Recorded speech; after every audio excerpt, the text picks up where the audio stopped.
What happens when the children you raised together turn against each other, and against you? A parent's love is put to the ultimate test, and what followed left a family changed forever. For years, Judith Evans believed her greatest accomplishment was the family she'd built. Her home was a hub for birthdays, Thanksgivings, and Sunday roasts, the table always crowded with laughter, old stories, and the gentle teasing of siblings who, for the most part, got along. Judith's 3 children, Stephen, Lisa, and Emily, grew up close, the kind of siblings who shared secrets beneath blankets, fought over the remote, and rallied together through childhood's bumps and bruises. As the children became adults, Judith did her best to nurture the bonds she'd worked so hard to create. Stephen, the eldest, moved just 30 minutes away with his wife, Miranda. Lisa built a life in the city, ambitious and energetic, always arriving late to family gatherings but never missing them. Emily, the youngest, still lived close by, stopping in several times a week with groceries, laundry, or just a chat.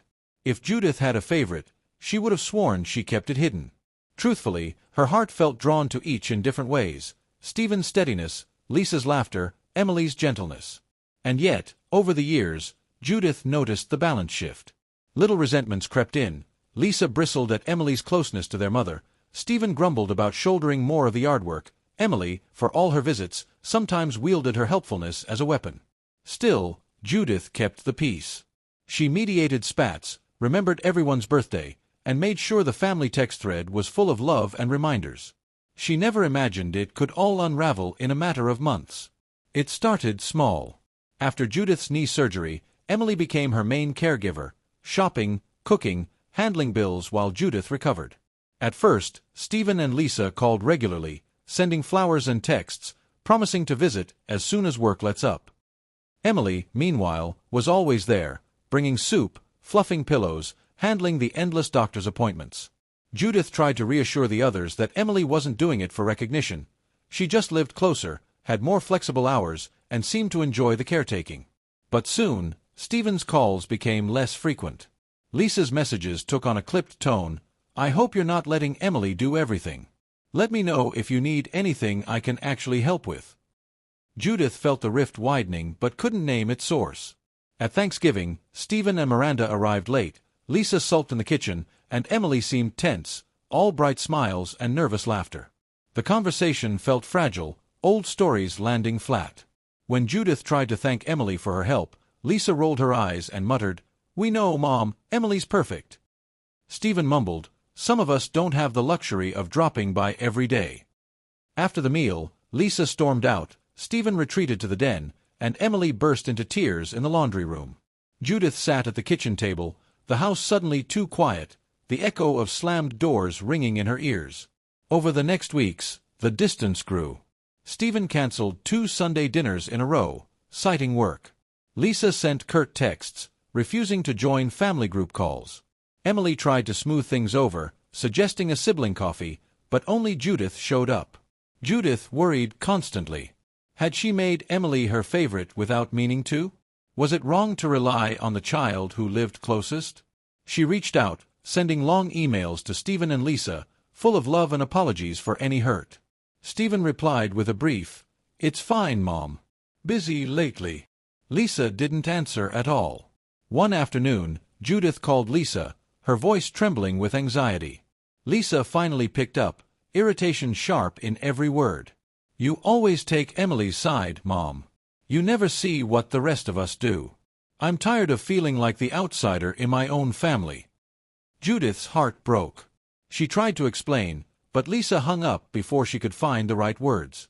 Afterward, Judith sat in her favorite chair, surrounded by family photos, baby pictures, school graduations, vacations. She looked from one smiling face to the next, searching for the magic she'd always believed would hold them together. But the house was silent, and for the first time, Judith felt truly alone, the sharp ache of loss settling deep in her chest. The days after Lisa's call unfolded in heavy silence.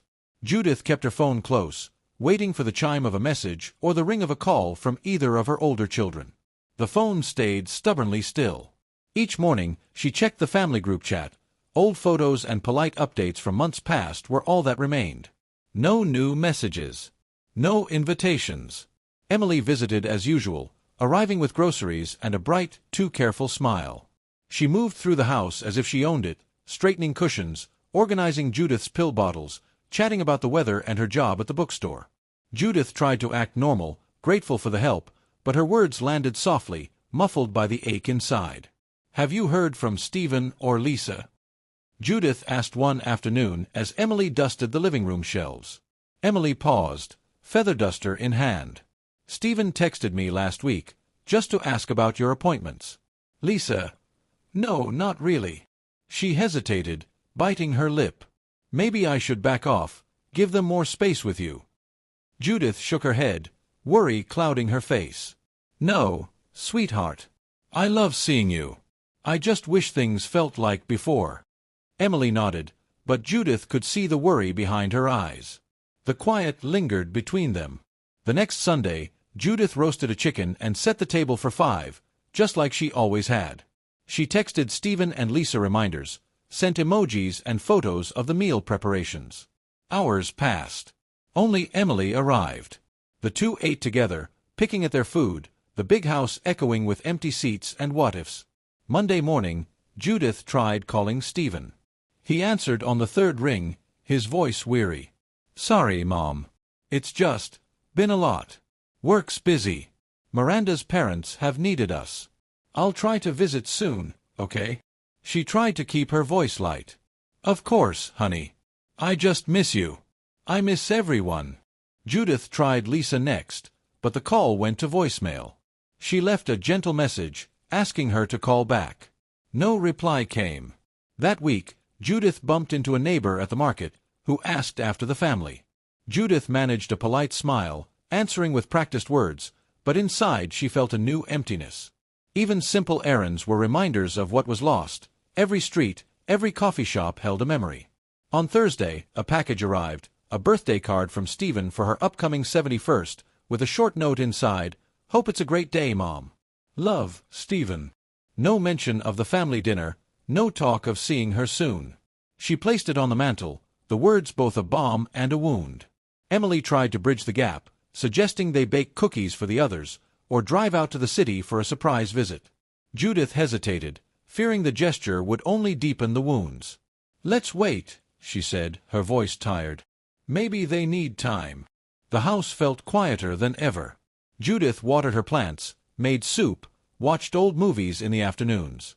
She fell asleep to the hum of the refrigerator and the steady, lonely tick of the grandfather clock in the hallway. One evening, she sat with a photo album open on her lap, page after page of birthday parties, vacations, Christmas mornings. The faces smiled up at her, frozen in happiness, untouched by the cold distance that now settled between them. Judith touched each image, whispering their names, wishing her love could still reach across the gap. That night, Judith lay awake, trying to trace the moment when everything changed, when she went from favorite to forgotten, and the heart of her family began to break. Judith's birthday arrived under gray skies and steady drizzle. She woke to the familiar aches of age and the sting of anticipation, wondering if today would bring a change, a call, a visit, the chance to gather everyone around her table once more. Emily was the first to arrive, arms full of daffodils and a lemon cake dusted with powdered sugar. She hugged Judith tightly and set about making tea, her presence as soothing as it was heavy. "Happy birthday, Mom. Let's make it a good day, just us," Emily said, her voice bright but eyes flickering with worry. Mid-morning brought a call from Stephen. "Happy birthday, Mom. I'm sorry we can't make it over today. Miranda's got a work thing, and the boys have soccer. We'll come by soon, promise." Judith did her best to sound cheerful. "Thank you, sweetheart. I hope you're all well. Tell the boys I love them." He paused, voice caught between guilt and routine. "Will do. Have a great day, Mom." No call came from Lisa. Judith checked her phone every few minutes, the silence loud in the small house. Emily suggested a walk, so they bundled up in raincoats and strolled the neighborhood, daffodils nodding in puddles. Emily pointed out crocuses and made Judith laugh with stories from the bookstore, a customer who insisted on alphabetizing the romance section, a lost dog who'd wandered in seeking shelter. Back home, Judith and Emily shared cake, the house smelling of sugar and damp wool. The doorbell rang, a delivery, not a visitor. Lisa's name on the envelope, a gift card tucked inside, and a short note, "Happy birthday. Hope it's a good one. Lisa." Judith held the card for a long time, feeling the distance in every word. Later, Stephen sent a photo by text, the boys with a handmade sign, "Happy Birthday, Grandma." Judith smiled through tears, replying with thanks and hearts, wishing she could feel their arms around her shoulders. As evening fell, Judith's sister called from Florida, her laughter bright and bracing. They reminisced about childhood birthdays, old family jokes, the endless energy of years gone by. Judith felt comforted but also exposed, the ache of loss sharper in the glow of distant love. That night, Emily cleaned the kitchen and tucked Judith in with a kiss to her forehead. Judith lay awake, hands folded on her chest, the house quiet but for the patter of rain and the echo of voices long gone. The photos on the mantel watched over her, smiling children, arms slung around each other, a family that once felt unbreakable. Judith wondered if she could ever bring them back together, or if the cracks had grown too deep to mend. Sleep came slowly, tangled with dreams of birthday candles, laughter, and the cold, stubborn silence that now lived where love used to be. The days after Judith's birthday slipped by in a haze of routine. Emily visited most afternoons, bringing groceries and gentle conversation. Judith appreciated her youngest daughter's steady presence but felt the edges of loneliness closing in as the house emptied each evening. On Wednesday, Judith received an invitation in the mail. Stephen's son, Ben, was having a school concert. The envelope bore Miranda's handwriting. The words were formal, almost stiff. Ben's spring concert, next Friday at 6 p.m. Hope you can make it. Judith clutched the card, hope and anxiety warring in her chest. She called Stephen to thank him. "I'm glad you got it, Mom. It'd mean a lot to Ben if you came." Judith promised she would, though her stomach knotted with nerves. Emily offered to go with her, but Judith declined. "Thank you, sweetheart, but maybe it's best if I go alone. I want them to know I'm still here for all of them." On the day of the concert, Judith dressed with care, her nicest blouse, a dab of perfume, the brooch Stephen had given her years ago. She arrived early, sitting alone in the auditorium as families filed in, voices echoing off tile and polished wood. She scanned the crowd for Stephen and Miranda, but only saw them as the lights dimmed, slipping into seats across the aisle with Ben, who waved shyly from a row. The concert was sweet and brief. Ben played his part, smiling at his grandma with pride. Judith clapped, her heart swelling with love and regret. Afterward, she waited in the lobby, watching families cluster for photos and hugs. Stephen approached, Ben at his side. "Thanks for coming, Mom," Stephen said, a quick, almost awkward hug. Miranda smiled politely. "Ben was happy you could make it." Judith crouched to hug Ben, whispering, "You did beautifully, darling." He beamed, clutching her hand. They stood for a moment in the swirl of people. Judith wanted to ask Stephen to join her for coffee, to invite the family over for dinner, to say everything that lived in her chest. But the words tangled in her throat. Instead, Miranda checked her watch. "We'd better get home. Early morning tomorrow." Stephen hugged Judith again, Ben waved, and they disappeared into the night.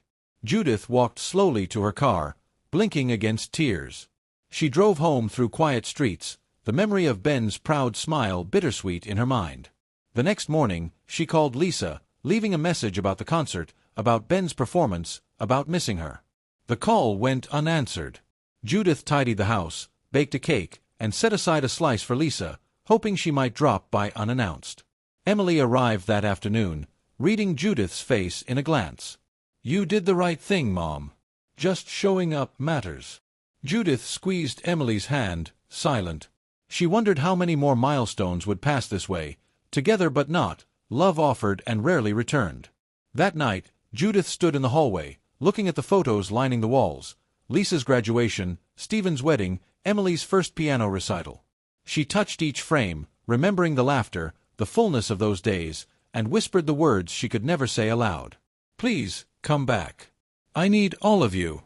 Judith woke to a restless morning, rain tapping at the window, dreams of childhood laughter fading as she rose. She made coffee, filled the kettle, and checked her phone. A string of unread group messages from her church knitting club flashed on the screen, but nothing from Stephen or Lisa. She forced herself to get dressed and head to the market. At the checkout, she ran into Miranda, who smiled with polite surprise. "Judith, how are you?" Judith smiled back, heart fluttering. I'm all right. Thank you again for inviting me to Ben's concert.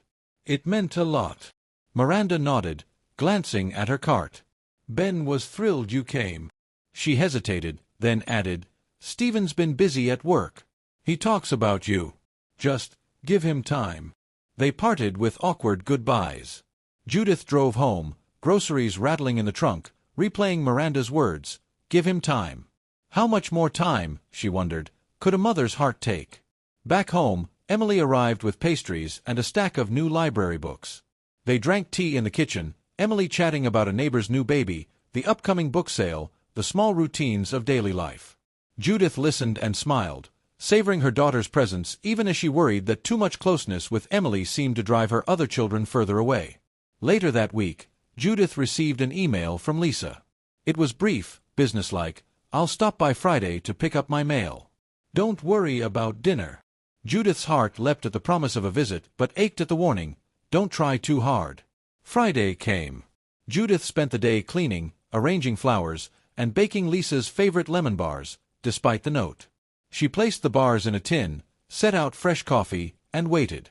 Lisa arrived late, rain in her hair, barely glancing at the flowers or treats. They talked at the door, Lisa clutching her purse, Judith standing aside. Thanks for the bars, Mom. But you don't have to fuss. Judith tried to keep her voice light. It's just nice to see you. How's work? Lisa shrugged, scrolling her phone. Busy. I need to go. Emily's still coming by every day. Judith hesitated, feeling the old guilt. She checks in, helps with groceries. But I miss having you too. Lisa's jaw tightened. It's not a competition, Mom. Before Judith could answer, Lisa stepped back out into the rain, leaving only the echo of the closing door. Judith carried the empty coffee cups to the sink, her hands trembling. The lemon bars sat untouched, the house colder than before. She called Emily later, but didn't mention Lisa's visit, not wanting to deepen the rift. Instead, she asked about Emily's new book, listened to her gentle stories, and felt grateful for at least one child who had not yet pulled away. That night, Judith curled under her quilt, watching shadows shift on the ceiling. She wondered how it could be that a family so full of love and laughter could end up so fragile, each child building walls, each visit a reminder of what used to be. As she drifted into restless sleep, Judith promised herself she would keep reaching out, even if her words fell into silence. Judith woke with a heavy heart and the sensation that something was about to give. The days blurred together, Emily's daily visits, Lisa's brief drop-ins, Stephen's absence. She found herself rereading old texts from her children, listening for meaning in every word, every silence. That Tuesday, a letter arrived in the mail, Stephen's handwriting on the envelope. Judith tore it open with trembling hands. The note inside was polite, almost formal. Mom, Miranda and I are worried you're depending too much on Emily. We're not always able to help, but maybe it's time to look into more outside support. We'll check in soon. Love, Stephen. Judith sat at the table, the letter shaking in her hands. She felt accused. Was caring for her really such a burden? Was Emily's help a wedge, rather than a gift? Tears pricked her eyes. She called Emily, voice trembling as she read the letter aloud. Emily was furious. I'm happy to help, Mom. They could call more, or visit, or just be here. Her voice wavered. Don't let them make you feel like a problem. Judith thanked her, but guilt gnawed at her. She resolved to do more on her own, canceling Emily's grocery run, declining a ride to the doctor, forcing herself out even when her knees ached. Emily protested, but Judith insisted, I have to try, for everyone's sake.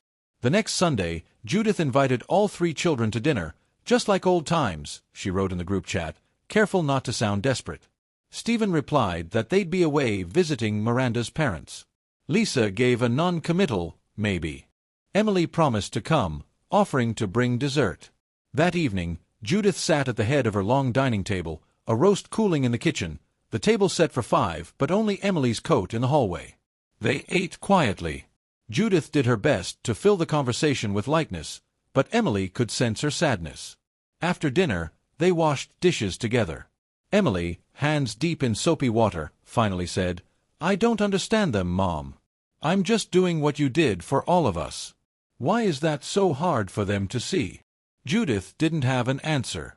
Instead, she dried a plate and stared out the window at the night, feeling the ache in her bones and her heart. The week went on, Judith forcing herself to be more independent, Lisa and Stephen slipping further away. Emily grew tense, torn between helping her mother and not wanting to deepen the divide.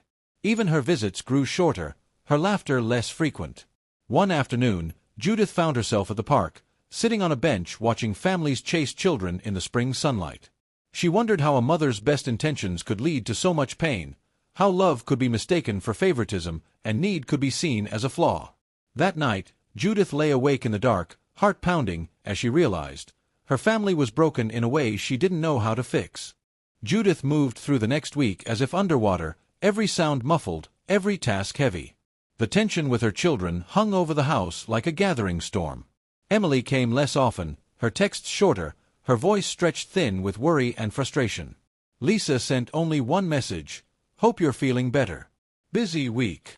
Stephen's calls were brief, formal, always promising more time, soon. Thursday brought a knock at the door. Lisa, rain-spattered and abrupt, holding a bag of groceries. "I thought you could use these," she said, not meeting Judith's eyes. Judith thanked her, inviting her in for coffee. Lisa hesitated, then agreed, perching on the edge of the couch as if ready to bolt. They talked about work, the weather, anything but the growing distance between them. Finally, Judith tried, voice soft, "I miss having all of you together. I don't know what I did wrong."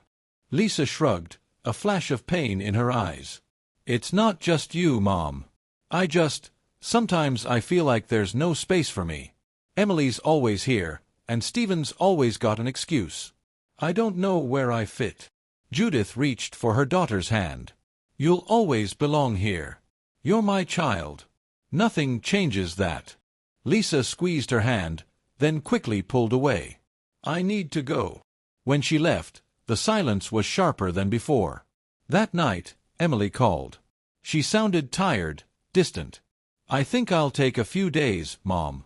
Maybe it'll help. Let everyone breathe. I love you." Judith assured her she understood, but after she hung up, tears welled. She was left with the quiet, with the emptiness of rooms once filled with noise and laughter. On Saturday, Judith tried calling Stephen, leaving a message about the roast she was making, about the daffodils blooming in the garden. No reply. She watched the clock, then sat on the porch as the sky darkened, letting rain cool her cheeks. She thought of the years spent holding hands, breaking up squabbles, wiping tears and celebrating every tiny victory her children achieved. She wondered how those same hands could now feel so empty. On Sunday, church offered comfort. Her friends asked after her family, offered warm smiles and gentle words. Judith returned home to an empty house, putting away her coat and hat, and standing by the window with a cup of tea, watching the clouds roll by. As evening settled, the ache was almost physical. Judith wrote in her journal, words tumbling out in shaky lines, "I loved you all the same.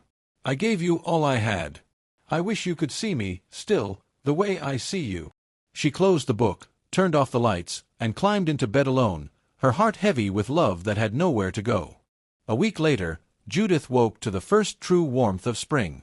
Sunlight slipped between the curtains, stirring memories of childhood mornings, her children waking to pancakes, the smell of lilacs through open windows. She sat at the kitchen table, coffee cooling beside her, gazing at the photos that lined the walls. The house was quiet, but Judith refused to let it close in. She opened windows, let fresh air rush through each room, and played old records as she tidied. She dusted the piano, set out clean towels, and baked lemon bars, some for Emily, if she came, some just to fill the house with sweetness. That afternoon, a letter arrived. It was from Stephen, handwritten and careful. "Mom, I know we haven't been around. I'm sorry. We're all struggling in different ways. I don't want you to feel alone, but I honestly don't know how to fix things right now. Maybe we all need time. I love you."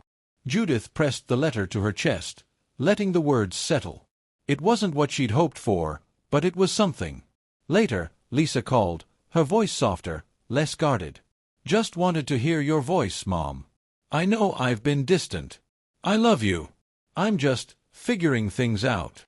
Emily came by that evening with a bag of groceries and a tired smile. She stayed for tea, and they sat in the living room, side by side, saying little but sharing the small comfort of togetherness. The house still echoed with absences, but it no longer felt quite so empty. Judith realized her love was not erased by silence or distance. It filled the rooms, the garden, the photographs, and the memories she had carried her whole life.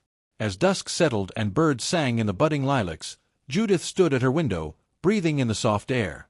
She didn't know what would come next, or if the rifts would ever truly heal. But she knew she would keep loving, quietly, stubbornly, fiercely, no matter what. She wrote a note in her journal that night. Family doesn't disappear, even when it slips away. Love holds on, even if only in one heart. I am still here. Judith went to bed as she always did, alone, but full of a hope that refused to fade.